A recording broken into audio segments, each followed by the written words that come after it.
एक इंसान जो सेल्फ कॉन्फिडेंट है या उसको अपने ऊपर विश्वास है या वो आत्मविश्वास उसमें भरा हुआ है, तो उसमें क्या क्वालिटीज होती हैं, क्या ऐसी चीजें होती हैं उसमें?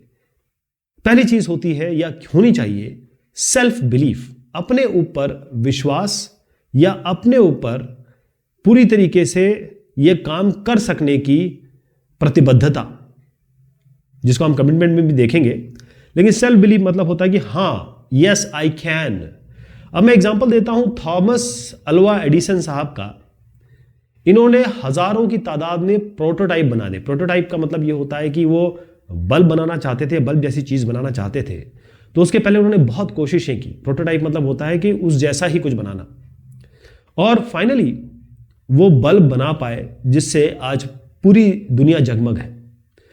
बहुत बार वो फेल हुए, लेकिन जो उनकी कटिबद्धता थी काम करने की या उसको करते रहने का, जो उनका रवैया था और जो उनको एक विश्वास था अपने ऊपर, वो आज हमारे विश्व में पूरी दुनिया को जगमग कर रहा है, जिसे हम बल्ब कहते हैं। और क्या क्वालिटीज होनी चाहिए एक आत्मविश्वास जिसके पास हो? हार्डवर्क। दीपा कर्माकर ये एक महिला है और इनका फ्लैट फुट है। फ्लैट फुट का मतलब ये होता है, आर्मी में भी अगर आप फ्लैट फुट है तो आप इसमें आर्मी में नहीं जा सकते। फ्लैट फुट का मतलब होता है आपका पैर कुछ इस तरीके से होगा, यूं करके, मतलब अगर आप दौड़ेंगे तो ये आपस में टकराएंगे इस तरीके से, सीधा नहीं होता, ऐसे नहीं होता है ना, ये ऐसे पैर नहीं होंगे आपके। तो फ्लैट फुट का मतलब ये होता है। लेकिन दीपा कर्माकर का नाम हमको बड़ी इज्जत से लेना चाहिए, क्योंकि बहुत ही शुरुआती दौर में उन्होंने अपना ये काम करना शुरू किया, मेहनत करनी शुरू की, और ये पहली एक ऐसी महिला है जिनको कॉमनवेल्थ में भी मेडल मिला। और आप जान नहीं सकते, सोच नहीं सकते कि ओलंपिक में इनका चौथा पोजीशन था। ओलंपिक बहुत बड़ी चीज होती है साहब, और जो तीसरे और चौथे में अंतर था वो आप, इसलिए इनकी इतनी रिस्पेक्ट हुई। इनको बहुत सारे हिंदुस्तान में जो हमारे बड़े बड़े अवार्ड्स हैं उसे नवाजा गया। अगली चीज आती है पॉजिटिव एटीट्यूड। पॉजिटिव एटीट्यूड का मतलब यह होता है कि आपका जो रवैया है, आपकी जो सोच है, वो हमेशा पॉजिटिव होनी चाहिए। यानी आप सब में अच्छा ही देखें, सब में यह देखें कि क्या सही है, जिसे सही रवैया कहते हैं, कि हर चीज में आप पॉजिटिविटी ढूंढिए।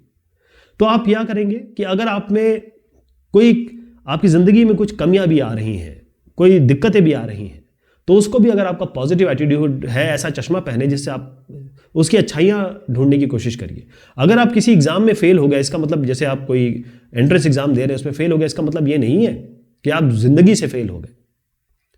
एक गेम अगर आप लूज कर जाते हैं तो ये जरूर है कि आप उस गेम को इंप्रूव करने के अभी आपके चांसेस हैं, और जो भी प्लान बनता है, जो भी आप प्रैक्टिस करते हैं, उसके जरिए आप आगे चल के इस गेम में बहुत अच्छा परफॉर्म कर सकते हैं।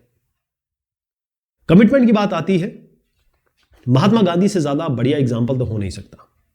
यह हमारे जो इंडियन इंडिपेंडेंस मूवमेंट था, यानी जो राष्ट्रीय आंदोलन था एक, इसमें इन्होंने इस तरीके से कमिटमेंट दिखाया, ऐसी कटिबद्धता और जिसे कहते हैं कि अपने आप को इस तरीके से कमिट कर लिया, और अपने को और दूसरों को, कि मुझे ये काम करना ही है। इसके कारण ब्रिटिश राज हिंदुस्तान में खत्म हुआ।